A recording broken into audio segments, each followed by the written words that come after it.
Welcome back to Palestine Deep Dive.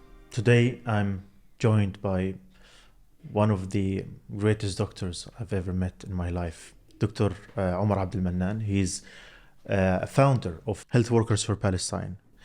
And today we're going to talk about the health system in Gaza before and after this genocide. But before we start talking about the medical system and the medical situation in Palestine, please forgive me. Today I'm very, very emotional and I'm very angry, devastated. Just as I was coming to the studio, I just heard the news that Shayma, the daughter of Dr. Rifat Al-Arair, was assassinated. She was killed with her husband and with their little child. They were blessed with this child after Dr. Rifat was killed. And hearing this news actually devastated me. It made me feel like no matter what we do, this genocide is not stopping. It's not ending. And I know you are a doctor, you're a medical doctor. Maybe I should not talk to you about this. Maybe we should talk more about the healthcare in Palestine and so on. But allow me to express my frustration, my anger, my sadness at what's going on in Palestine. It has been ongoing for the past 6 months and before that. And you know much about it. You are a medical doctor, but you are also an activist. And I was just discussing with my colleagues now. We have reached a point in which we, the Palestinians, we're desperate, we're frustrated. We feel that no matter what we do, it's not helping. And yes, we will talk a little bit about healthcare in Palestine, but when I was like discussing with my colleagues about what should we talk about today, I had a feeling that whatever we're going to talk about, it is already known. We the Palestinians have been talking about what's going on in Gaza for the past 6 months. We have talked about the hospitals. We have talked about the genocide. We have talked about the massacres. We have talked about the war in children in Gaza. We have image and footage that's coming from Al-Shifa hospital, from Nasser hospital, the massive graves, the hundreds of people who were killed, and everyone knows that. But yet we are forced to talk about that and mention that again and again and again. And it's not changing. So allow me, Dr. Omar, to ask you the obvious questions, the common sense questions. Is killing children okay? Yes or no question? I mean, it's the first thing to say with Dr. Al-Arair and his family. I'm devastated to hear that. And I heard that news from you as I met you today. And this is what we are losing sight of. These are not numbers. These are individuals, human beings, children, women and men who have livelihoods, stories, families, and we have reached a point where the world just is treating them as numbers, and they are ignoring the fact that every one of these deaths is an absolute tragedy, not just for the family, but for the whole community, for our humanity even. This is the one point, actually, every time I've spoken to anyone who has no ethnic, religious, political affiliation to Palestine, the one thing that keeps jumping out is, how can you do this to children? How can it be okay to kill children? So the answer is no, of course. I mean, in what world is it okay for 15,000 children to die in 6 months? In what world is it okay that we see a child losing, 10 children losing 1 or 2 limbs every day, being amputated? Is killing doctors, medical doctors, okay? Is it right or wrong? I think this is the worst of the crimes that are happening. I mean, as I said, every soul, regardless of whether you're a medic, you're a child, you're a human soul. As a doctor, my role is to protect. I took a Hippocratic oath to protect life, to do no harm. But the fact that these doctors, these 485 and probably now more than 500 healthcare workers who have been deliberately targeted, these are people in the caring profession. They should be protected in some ways. Everyone should be protected in Gaza, but these, they are looking after other human beings. They are trying to protect life. And the fact that they are being targeted in this way systematically, and this did not start on the 7th of October. These health workers have been targeted from well before that. We are just seeing now an acceleration of that. This is, for me, the thing that is most triggering. Every time I hear the names of one of these medics or nurses or paramedics who have been killed, it's my profession, so it hits home, just like the children, just like the Dr. Al-Arir and others. Every one of these stories hurts. Is there any justification whatsoever to targeting hospitals, bombing entire hospitals? All of the hospitals in Gaza, most of them were destroyed now, especially those in the north of the Gaza Strip. Is there any justification whatsoever to bombing a hospital? I can think of no justification, and what's interesting is I think back at no other point in any conflict that I remember were these excuses of, there might be militants or there might be terrorist activities or operation cells happening with it. This was never used. We never heard about this in Ukraine. We never heard about this in Bosnia. We never heard about this in any of Syria, any of the previous conflicts. So for me, no, these are sanctuaries. These are places where people are being treated, and there is no justification. But we know, we've been talking about this. We've seen, the Israelis have said every time they've told us what they're going to do, and they've said it. They've been very open about it. These places are targets, and we will attack them, and that's what they've done. And I expect no better from them, to be honest. I'm not surprised by their actions. What I'm deeply disturbed by, and what to this day every time I think about it, I just can't understand, is the lack of response from everyone else. The lack of response from our leaders, the lack of response from medical institutions, and I can come back to that later on. And because within every society you have layers. You have obviously a government layer, and then you have institutions within that, and every one of those has their own leader or their own power structure. And within that, everywhere in the UK, I see silencing. I see people justifying these acts, which are war crimes. Frankly, they are war crimes. There is no other question about it. And in any other conflict, there wouldn't be a debate about whether these are war crimes. Is there any justification for abducting doctors and health workers and torturing them, putting them in jail for months and months without any justification, without any accountability? Is there any justification to do that? No, this is a continuation of, you've dehumanized the population. So the justification on the Israelis is, the only way they can see it is these doctors are not human. They're human animals, as they told us before they were going to do that. So again, I have to stress this. These people are there treating other human beings, caring for people's lives, trying to make do with a situation that is horrific. And these are the best of the people in Gaza. These are the best of humanity. And there's a reason why they're being targeted, just like the journalists who are being targeted, because they are truth bearers. They are witnesses to what is happening. They are seeing the injuries. They are seeing the kind of munitions that are being used. They can write this testimony. So for the Israelis, there is nothing worse for them than these people being allowed to live on. And even the torture and abduction, I think about why are the doctors who are being abducted and the health workers in general being subjected to worse torture than the non-medics? Why is that? I think the only reason must be that they are trying to send them a message. When you leave here, you don't go and talk about what you saw. You don't talk about the injuries that you saw. You don't talk about the war crimes that you witnessed. Why else would they be subjecting them to torture on this level? It is an attempt to destroy the truth, to silence the truth in any way, shape or form. And there is no other profession, maybe apart from the journalists, the amazing journalists who have been on the ground in Gaza trying to cover this, but there's no other profession where people have been able to witness these war crimes at this scale and be able to document them. Is there any justification for burying people in mass graves?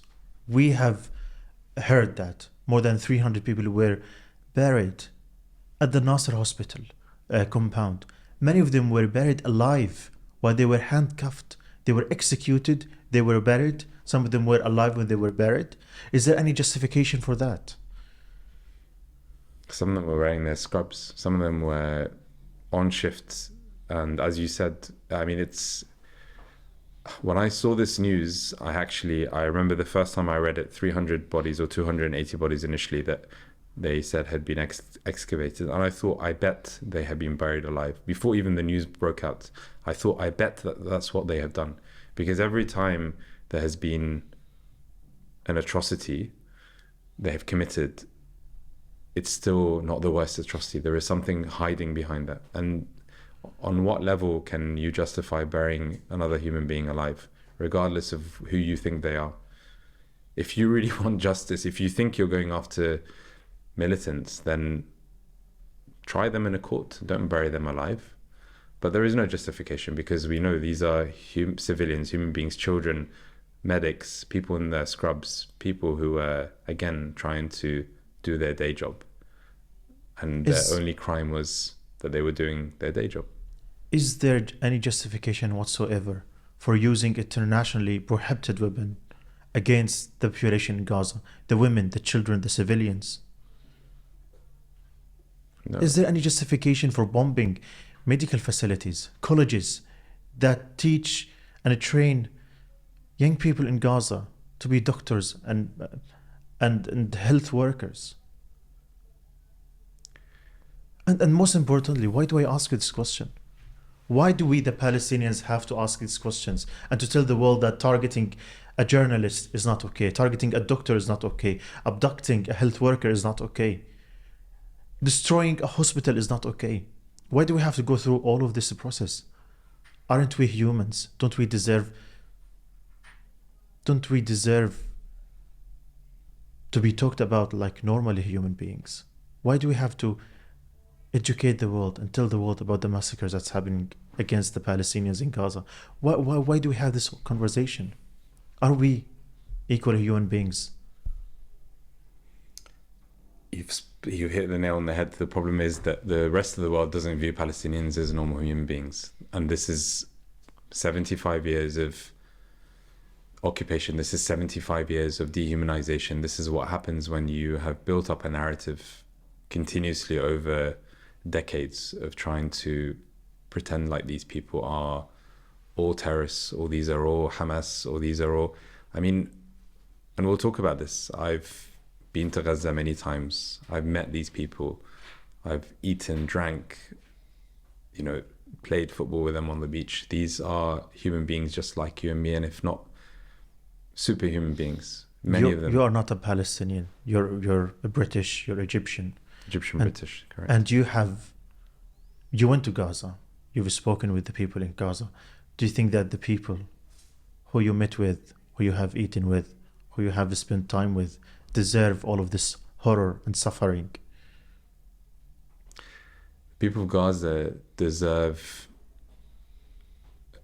they deserve so much opportunity. They deserve to live in freedom. They deserve to be able to access education like us. They deserve to be able to empower themselves and be the best that they are, because, and you're an example of that, but I see many Gazans who have left Gaza, and when they go outside, they flourish. They flourish and they do amazing things. Many of my friends who I met in Oxford who came on scholarships, some of them were medics, some were non-medics, some have stayed on.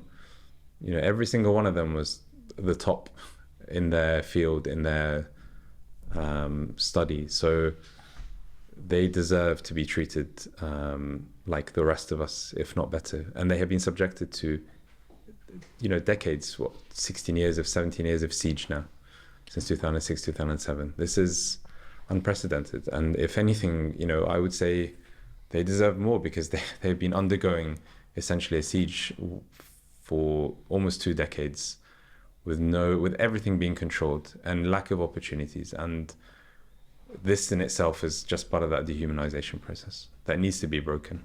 I came to the UK 5 years ago on a scholarship. I was one of 11 Palestinians who came with me, who came from Gaza to the UK. And I was the only one who was not a doctor or a dentist among the 11 people from Gaza, the 11 students who did their master's degree in the UK. And I'm telling you, my colleagues were one of the most amazing students. They are some of the most distinguished, some of the smartest students I've ever met. One of them was Dr. Maisara Al-Rayyes. He was a medical doctor. He was one of the kindest people, one of the smartest people. And he returned to Gaza. He chose to return to Gaza in order to work as a doctor in Gaza. And then Israel bombed him and killed all of his family members.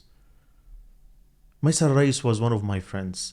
And I still, until this moment, it's been 6 months, and I still can't get over losing Maisara and losing my family and losing many, many other friends in this war.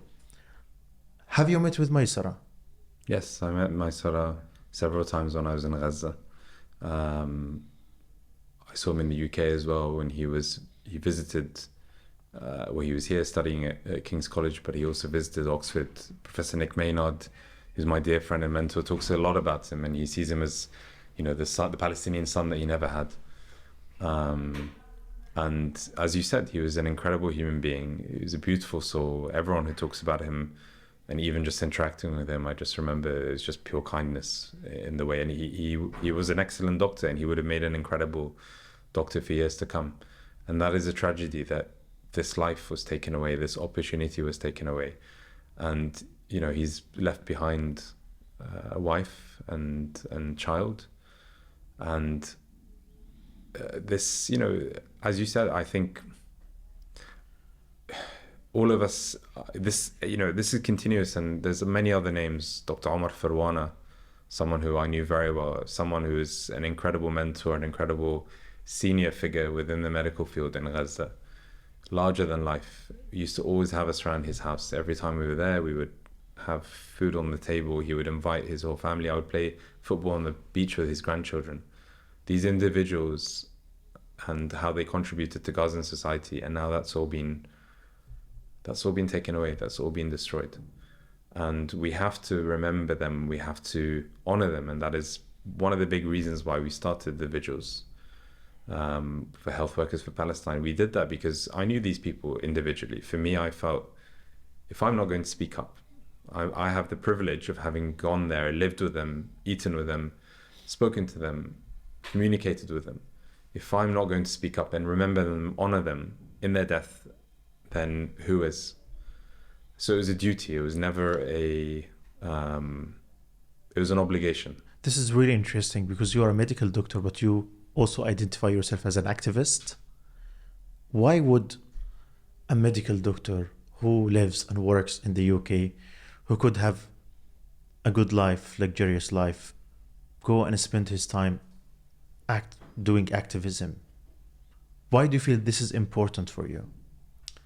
So I'd never been an activist previous to this. That's the honest truth. I had been lucky enough to go to Gaza and the West Bank as part of these medical delegations to teach trained medical students. Even in my student days at Oxford, Operation Cast Lead happened. I was involved in small-scale activism at that stage, but nothing to this level. And then we were talking about this earlier, the turning point for me, the thing that just something snapped, was when I heard the news of Al-Ahli hospital being bombed.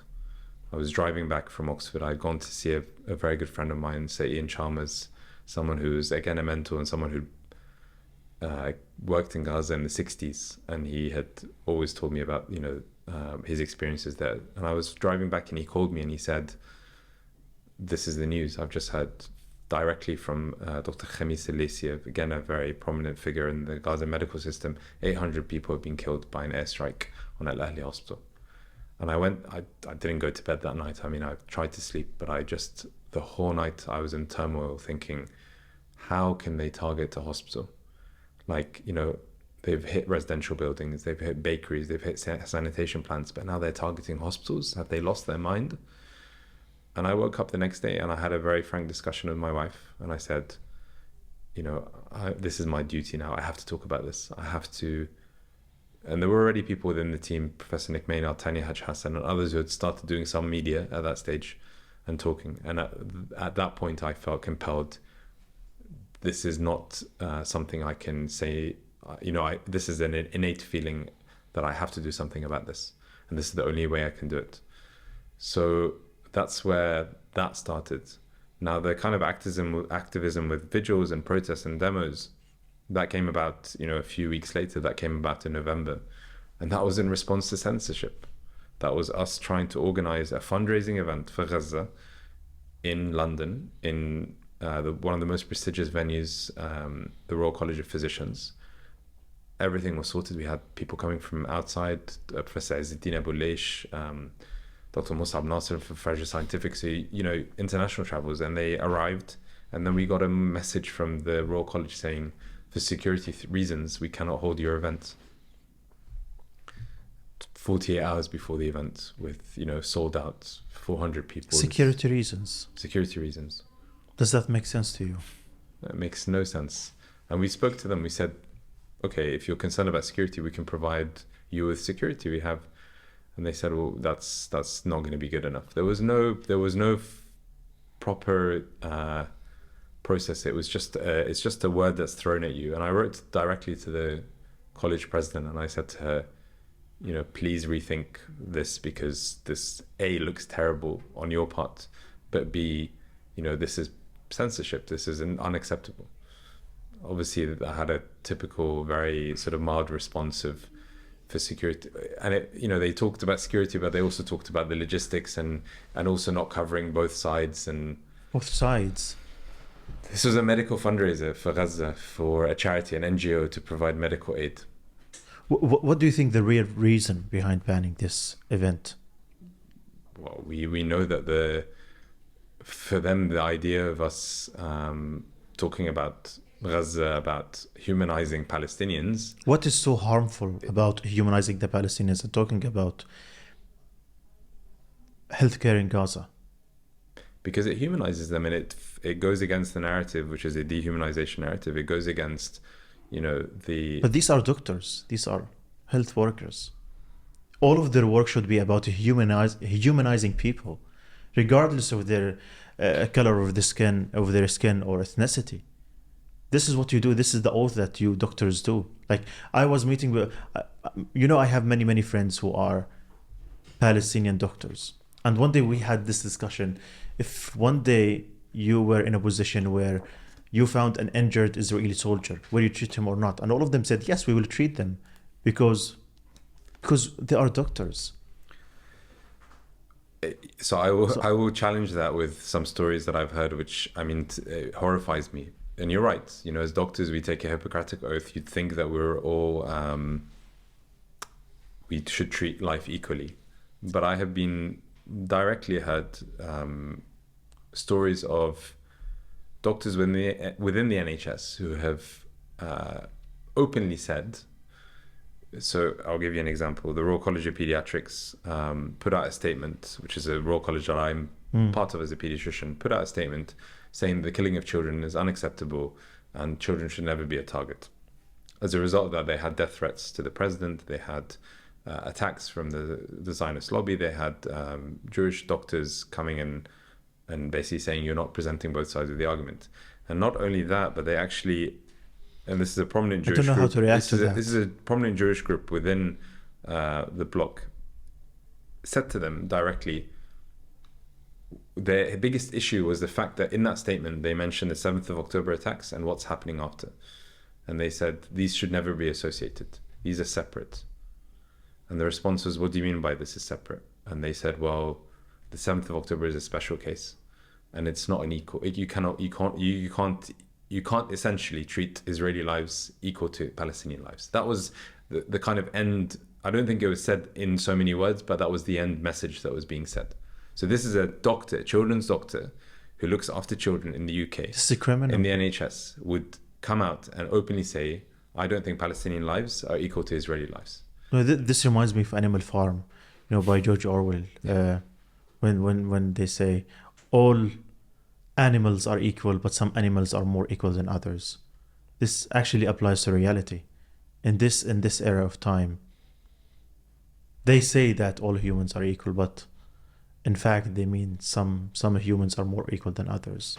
Some humans are more worthy than others. And there's plenty of examples. So let's say, as a pediatrician, I always talk about children. So for me, one of the first things I noticed in this current genocide was there were no children coming from Gaza to the UK or anywhere in Europe or the US being treated. And I think back to Ukraine. in my hospital, Great Ormond Street Hospital, we took 150 children from Ukraine within a few weeks of the conflict. Just took them on board, treated them, children who needed chemotherapy, whatever it was. And the government covered all these costs, you know, as part of the response plan, the emergency response plans. And that's great. That's how government should react to a crisis. I have no issue with that. In fact, that is beautiful. That is what should be happening. In comparison, and we tried this, so we very early on went to our hospital and other hospitals in London and said, you know, what's the process to make this happen? Do you see what's happening? And I showed them pictures of children with horrific injuries, burns injuries that would require multiple plastic surgical operations to be done. And to be fair, the response from the hospital directors and the chief executives was very positive. They wanted this to happen. But you know what the roadblock was? The roadblock was the government. The roadblock was David Cameron. The roadblock was the Home Office. And despite initially them saying, sure, we can try and instigate this and we can try and help, very quickly they went silent. And very quickly it was clear that there was pressure on them to prevent this from happening. And to this day, not a single child from Gaza has come to the UK for treatment. Not a single child. France has taken children. Italy has taken children. The US has taken children. I was sitting at dinner a few weeks back with a pediatric neurologist, a friend of mine from Boston, who's hosting a Palestinian Gazan family in his house. His wife is Palestinian, and he's hosting them in his house, a child that came with complex craniofacial abnormality that needs an operation and multiple operations. And in the UK, nothing like this has happened. It's been actively blocked, in fact. On the 7th of October, after Hamas attacks on Israel, the Ministry of Health raised the Israeli flag here in the UK. They did that. And what did they do when the Al-Shifa hospital was bombed, when Al-Ahli hospital was bombed, when Nasser hospital was bombed, when all of the over 30 hospitals were bombed in Gaza? What did the Ministry of Health do? How did they react to that? Well, they questioned it, first of all, because within 24 hours, the first response was, oh, maybe it was a Hamas rocket that fell out of the sky like a cartoon and came back down. So, you know, the first, and we've seen this time and time again, every time there's been one of these horrific atrocities, there's been an attempt from the Israelis to change that narrative, and the UK has just willingly gone along with that. No flag was raised. In fact, if anything, the Palestinian flag has become almost like a dirty thing. Yeah. I mean, the idea that we have to use a watermelon as a symbol. And this is, you know, it's interesting. I was thinking about this the other day. This is not just a flag or a symbol. Every part of you know, and I say our because as Arabs, as people, you know we were all one and the same until, you know, we got divided by the UK and the empire. But, you know, you know, for example, the word intifada. The word intifada now is used as if it's like a terrorist sort of association.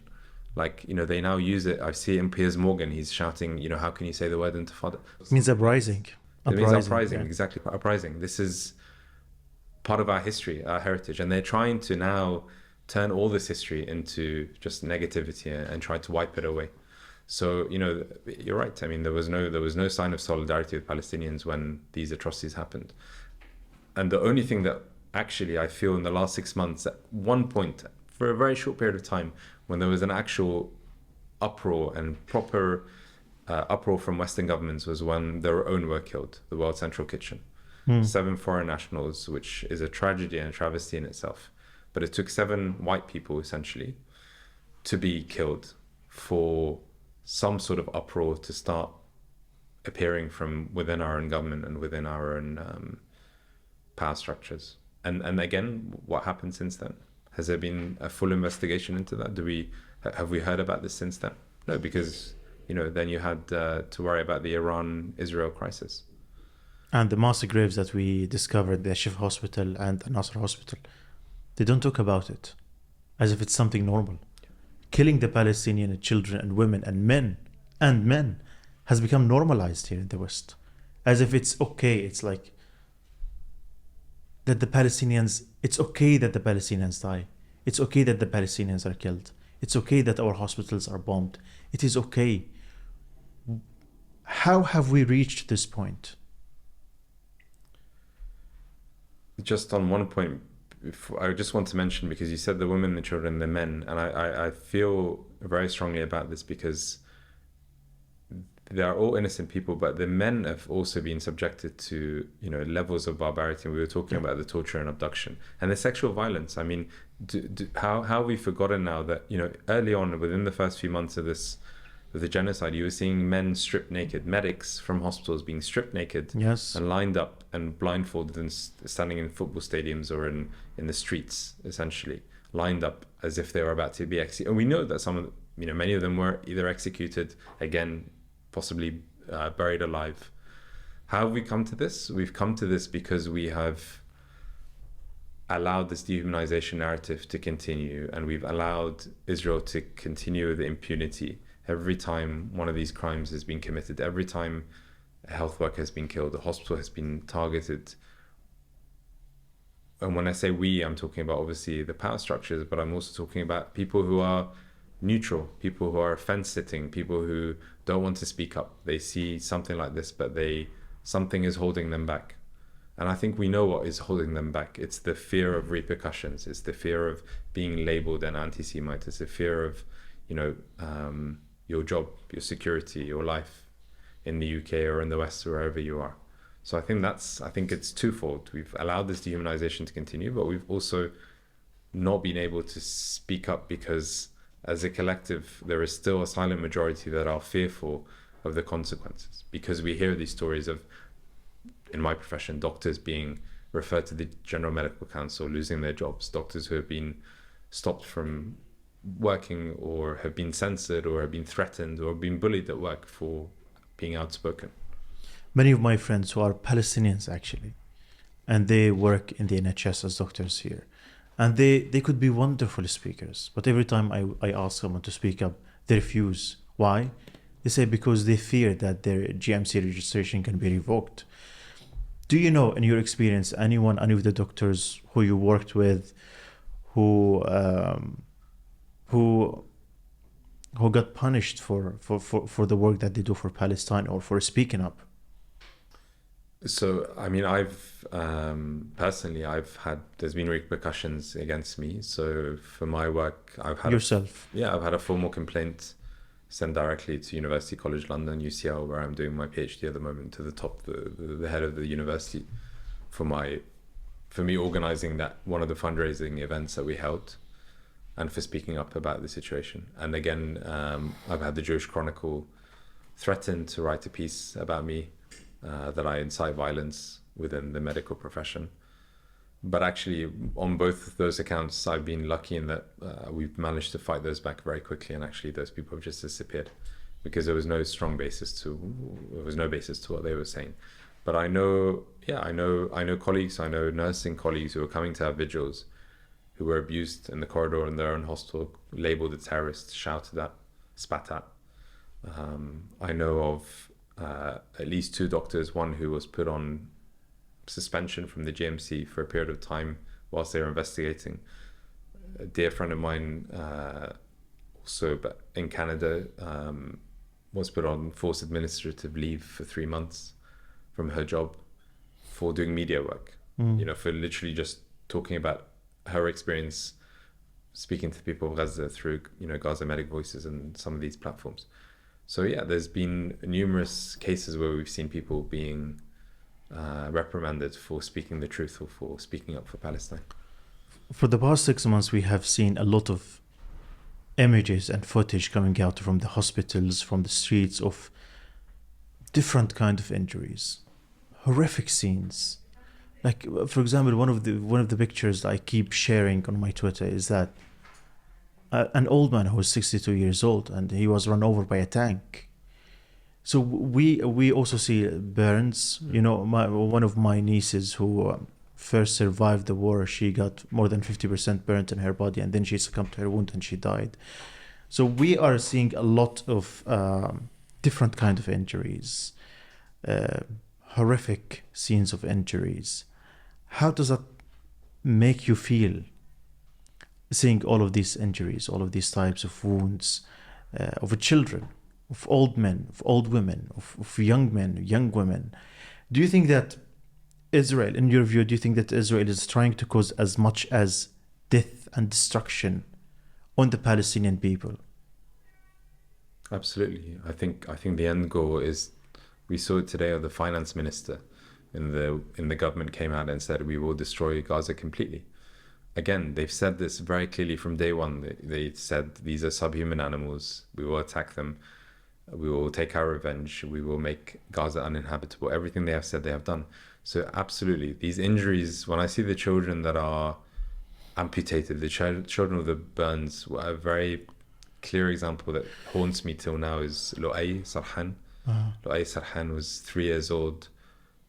He was the first child that I presented to our hospital to try and bring him to the UK. He was found under the rubble when the paramedics came and found him, and he was obviously, the house underwent shelling. His mum was in intensive care. The rest of the family were killed apart from his maternal aunt. They lifted his legs and the skin literally just came away down to the bone. And this was retrospectively white phosphorus that was used to do that. The kind of injuries that we're seeing, this is not a normal burn for the skin to go down to the bone to come away like this. So this child, ended up treated in Gaza. The Al-Shifa hospital. Surgeons did an amazing job, as much as they could with limited resources, to try and salvage him. He was flown out to Egypt, eventually ended up in Qatar, and he passed away. He died. Allah yarhamu, may he rest in peace.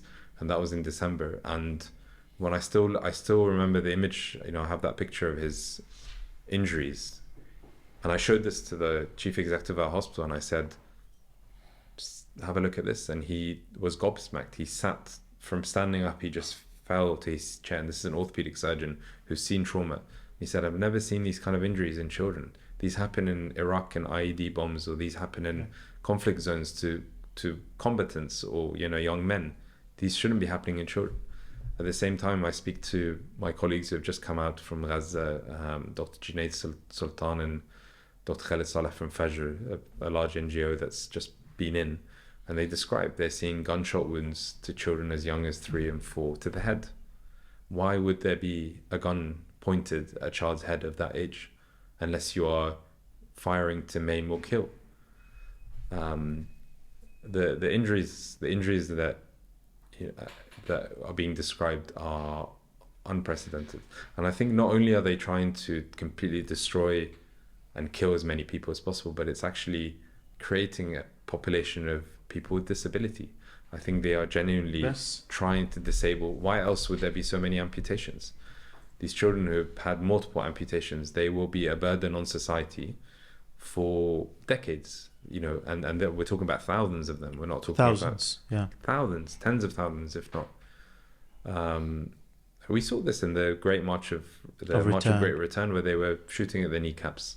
This is, again, like I say, none of this is new. This was all happening before. It's just now it's accelerated, and it's on like a scale that we've just. And I think also the danger of that goes beyond the physical injuries, because I'm going to give you an example. Today, my wife showed me a video of a young kid.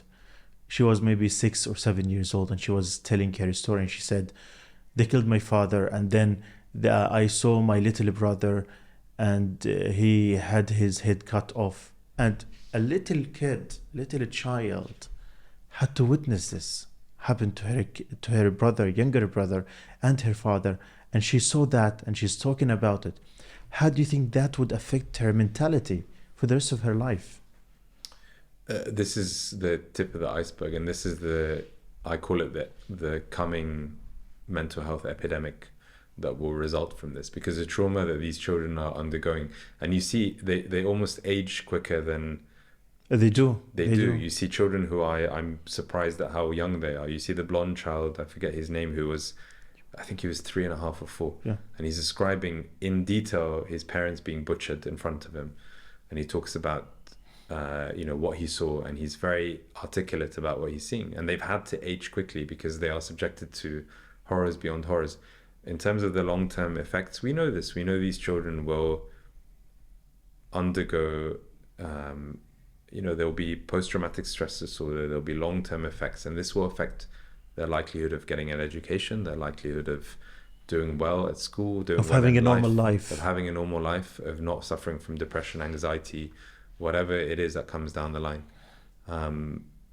Yeah, and I think there's a risk, there's a real risk there that if that is not, well, I mean, I guess these children, there is very little we can do for the ones that have been affected right now. I mean, there will be rehabilitation. There's ways that we can intervene. But the message from day one has been, this needs to end. How many more thousands of these children need to witness these horrors or to undergo these horrors? Can we describe this war as a war on children? I have a real aversion to using the word war because this is not two-sided. I think this is a genocide, this is butchering, this is murder. Yes, children have been disproportionately affected, but I think you can say it's a war on medics, you can say it's a war on journalists, it's a war on, every one of these sectors of society that should be protected, on aid workers. How many aid workers have been killed? So every one of these sectors of society that should have some sort of privilege in terms of being protected is being targeted more so than the rest of the population. So I think it's it's a butchering of children, butchering of medics, butchering of journalists. And yet we see all that, and we still find a lot of censorship, as you have mentioned, on those who want to speak up, who want to advocate for the Palestinians' human rights, for human rights in general. We see all of this silencing, and at the same time, people like you don't get to the mainstream media. We don't hear stories like that in the mainstream media. Why do you think the mainstream media ignores the Palestinian voices? The doctors in the UK who have views like yours, especially that there are many Jewish doctors who are speaking up, but we don't see them in the media. We don't hear their voices. Why do you think there is silencing on you and on other health workers in the UK? I think if you allow voices like ours to speak the truth to power and to expose what is happening, it will start potentially turning those fence sitters, that silent majority, to start themselves questioning what is happening. And I think that clearly is going to affect the power structure, I think the way that the UK and the US especially it's almost like, Israel is the Israeli state is sacred to them. They see it as they can do no wrong. So if you start to question that and you start to push back against that, then you're then questioning that special relationship. You're saying, well, why should we be undergoing arms trades deals with Israel? Why should we be exporting arms and importing arms? Why should we be, sanctioning a government that is genocidal? So again, it's the same thing that is happening. It's the targeting of health workers in Gaza directly in that way of killing people who are truth speakers or truth givers, in a similar way that is being done here on a much more nuanced level, which is the silencing, it's the shutting down, it's the censorship, holding an event, and being told you're not presenting both sides, threatening people to lose their jobs, medics, etc. So it's a microcosm of what is actually happening in Gaza, but on obviously a much different level, because you can't start shooting medics here, but you can silence them, you can shut them down. Having said that, I mean, I had a lot of airtime on mainstream media initially. What's interesting is I initially was very measured maybe in what I was saying. I would always present sort of facts. I would give these personal stories. As soon as I started veering into, using words like genocide or apartheid or occupation, at that point I could clearly suddenly see it just dried up in terms of any media interest. And even I remember there was an interview where it was BBC, and I got riled up because they kept referring to the Hamas-led Ministry of Health. And I just said, I started to respond to them, and I said, can you just explain to me, why do you need to keep referring to it as the Hamas-led Ministry of Health? Do you refer to the NHS as the Tory government-led NHS? What? And as soon as I said that, the presenter cut me off. And you can see the clip where I'm still trying to talk, and he's just cut me off and then ended the interview there, because I'm challenging that narrative. Because, you know, clearly by saying that, there's a motivation, and the motivation is you're trying to say any figures from the Ministry of Health in Gaza are technically might be inaccurate because they're coming from Hamas. And again, because they've again turned the word Hamas into a dirty word. It's, you know, labeled as a terrorist organization, despite it having previously been, you know, still the government that is ruling people of Gaza. So yeah, I think that's essentially what we're seeing. And it's, as soon as you start making enough noise, the powers that be start to get worried. And when they get worried, they will censor you, they will shut you down. And we're seeing that now in the US. You know, we were talking about the protests on the student campuses. You know, in 2007, 2008, when I was a medical student, we occupied the Radcam in Oxford University within 1 week of Operation Cast Lead. We occupied that building and stayed there overnight and made the same demands that we're now seeing: divestment, sanctions, and yet now it's taken 6 months for an eruption in the US across student campuses. And I was thinking the other day, why is it taking this long? And I think it's because since 2007 up until now, that system of colonization has just become so entrenched that it's so difficult to break apart. And that threat of anti-Semitism, that threat of being labeled, you know, a terrorist or an anti-Semite or Hamas supporter, has become so glaring that it freaks people out. But do you see any changes right now? And people are speaking up now, unlike before. I see there's a change coming. It's not enough yet, but change is coming. I think change is coming. I think what is happening in the US on those student campuses is so important. And I think the reason why they are now clamping down and attacking them with riot police and threatening to send the National Guard in is because they are scared, because they know these are the seats of power. Columbia University, Yale, Harvard, this is where the future leaders of the US are trained. So if you start to sort of see that dismantling of the status quo, then they are, you know, they're worried about what does their political future look like. Within my profession, within health workers, you know, I said at the start, doctors and medics tend to be quite cautious. We don't speak up that often. We're not politically super active. But that movement of health workers that has come about because of this, I think, is a reflection of many people who have broken through that fear barrier. And that fear barrier those walls need to continue crumbling. And I think the only way to do that is to demonstrate that we are safe in our numbers, and that the more of us are speaking up, the more of us are together in these protests, the more of us are holding the vigils, the more of us that are approaching our royal colleges, institutions, and making specific demands, the less likely they can come after every single one of us. A few days ago, I saw an image of a building of Al-Widad Society for Community Rehabilitation. It's an organization, one of the leading organizations in the Gaza Strip, that provides community rehabilitation services. And I used to work there for a year or so. And that building was destroyed in this war. The moment I saw this building destroyed, I was devastated. It was very painful to watch a building in which you worked for a year or so, where you held activities, where you visited your friends and all of that. And then I realized that all the buildings, the places that I worked at in Gaza, they were all destroyed. My home was destroyed. And it's very painful to watch that. I would like to ask you, when you saw these images and the footage from Al-Shifa Hospital and the Nasser Hospital and the medical faculties in which you trained your students, how did you feel? Devastated, but also thinking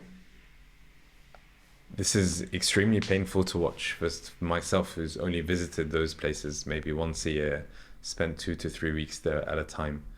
What of the Palestinians, what of the people of Gaza, who this is their actual home, their actual hospital where they're going in or they're working in on a daily basis? So and forget even the hospitals. I was just looking again very early on. I remember seeing pictures of Al-Amari Mosque, a beautiful mosque that was next to the hotel we used to stay in.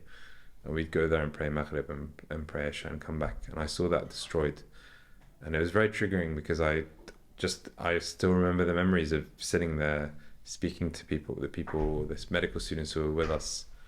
The hotel we were at completely destroyed. The hospitals, for sure. I mean, looking at Al-Shifa hospital, this was an amazing complex. This was, the heartbeat of the Gazan healthcare system. And that's all reduced to rubble. That's all completely gone. But what is even more devastating is the lives, the people who have gone. Because the people made that hospital, and those doctors and those nurses and those healthcare workers made the hospital what it was. So without those people, it's just a shell of a building. Yeah.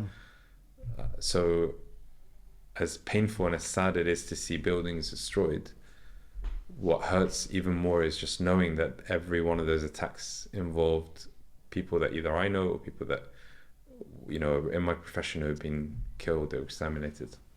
But these buildings, when we're talking about hospital, these buildings are very, very important because these buildings have the facilities in which doctors can save lives. So when you destroy that building, you're destroying part of the health system in Gaza. And it's very, very difficult to rebuild these hospitals. It's very difficult to get the equipment. We already suffered from a lack of equipment in Gaza. Now all of it is destroyed. How can we? And people maybe don't understand the value of Al-Shifa hospital. Shifa hospital was the leading hospital, the biggest complex hospital in Palestine, and it's the oldest one maybe. Yeah. Can you tell us a little bit about the importance of Al-Shifa hospital and why destroying Al-Shifa hospital was a disaster for medical health and medical care in Palestine and in Gaza specific? So I think, as you rightly pointed out, Al-Shifa, is that we call it the heartbeat of the Gazan medical system, healthcare system. And I think the other thing to say, again, coming back to the people, the surgeons working at Al-Shifa hospital, hands down, were some of the best surgeons in the world. These were trauma surgeons trained in a way that, nowhere else have surgeons been experiencing that level of trauma over the last 15 to 20 years. Every few years, there'll be an escalation. There'll be tens of thousands of injuries coming in. They need treatment.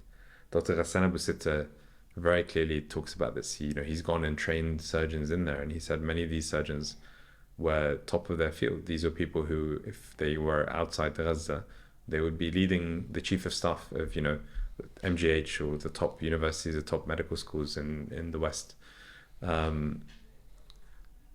Targeting it, it was almost, I remember a friend of mine saying to me, because this obsession with Shifa began very early on, the threats against Al-Shifa continuously, we're going to attack it, there's tunnels underneath, we have to take it out. There was a build-up of this, and it was almost like the Baghdad airport moment of the Iraq war. It was like, once this is broken, or this is done, they have reached their objective, and this objective was clearly to just completely destroy that hospital. And we have to remember, it underwent multiple attacks. There were attacks and withdrawals, and then further attacks, and what we saw at the end, that picture of the hollow shell, was just a result of months and months of attacks. But I think, having worked and been inside and trained doctors there, as you said, this was the most vibrant, loud, busy, just active hospital in Gaza, and provided so much care to that community. Many of the people who had been affected by previous wars, had limbs amputated, limbs injured. They were undergoing rehabilitation. They were seeing these specialists. They were continuing to have treatment there. And you're right. Before the 7th of October, the healthcare system in Gaza was already on its knees. Yeah, it was in a chronic state of underfunding. It was a chronic state of shortages. Many of the staff were working 6 months at a time without pay. Yeah. They would go for 6 months, essentially volunteering. And they never complained. You know, when you talk to them about this, they just said that's a matter, you know, it's a matter of fact. That's just how it is. So it was already an underfunded system on its knees. The patients who needed tertiary referrals to be transferred out of Gaza to Israel, Egypt, or Jordan, the number of referrals was going down. There were people dying at the border waiting to get out for complex treatment. So the last thing they needed was a full-blown conflict on this scale. And had it been any other conflict where it's not a direct targeting, maybe the healthcare system would have survived. But in this situation, every one of those hospitals has been destroyed in some way, shape, or form, whether it's direct attacks, whether it's cutting the supply chain, stopping the aid coming in, stopping basic medications from going in. And now the European hospital is probably the only functioning hospital. Yeah. And when you talk about functioning, you know, Nick Maynard and others who have been in say this, there are no functioning hospitals in Gaza. We're talking about a very different level of functioning compared to what we perceive as functioning here. You're talking about doing operations with little to no anesthetic. You're talking about not providing antibiotic cover after you've done complex operations. You're talking about having to reuse single piece equipment, something like the external fixators. And you know, the MAP team were talking about that. They were having to take out the external fixators from the corpses of dead bodies, single use, and put them in a patient that's living. Because that's the only solution. Sure, you're probably that patient may well get sepsis or an infection and die, but if you don't put it, then they will die anyway. So, you know, there's a balance. And this is medieval style medicine that no society, no people, no one should be having to go through or to live under, essentially. Let's imagine this war ends tomorrow.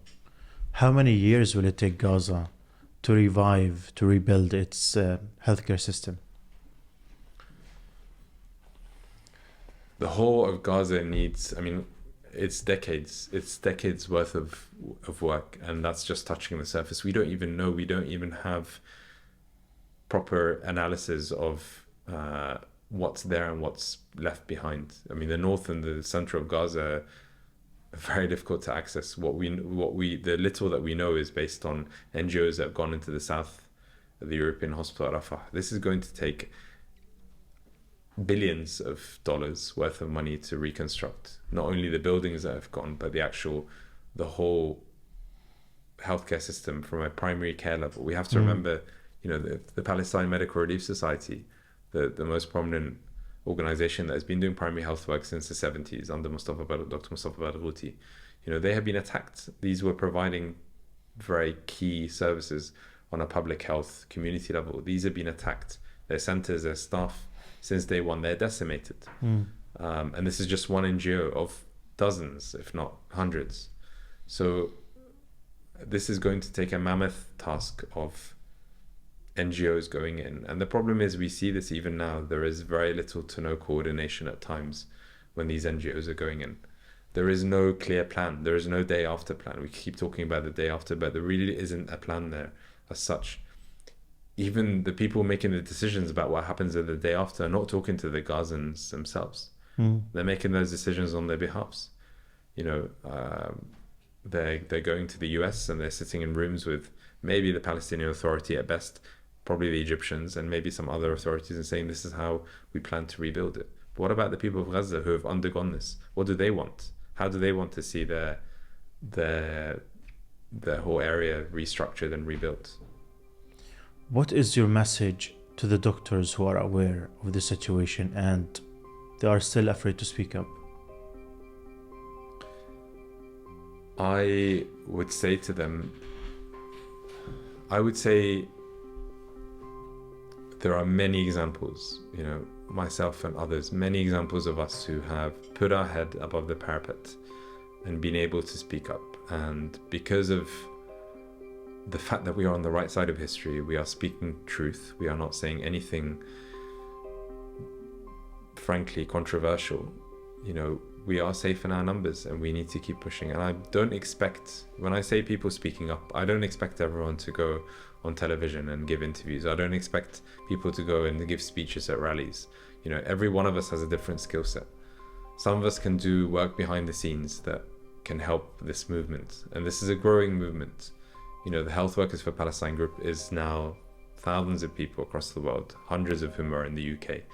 And it's so crucial to understand that you are not alone. If you speak up, even if you speak up at the workplace and you see something that is just, you know, clear double standards and you speak up against it, you are not alone. You have hundreds, if not thousands, of other people who can provide a support network. And that's where we see ourselves. And I think my message is, don't be afraid. My message is, break through that barrier and it will liberate you. You know, when we talk about freeing Palestine, for me, we're freeing ourselves, actually.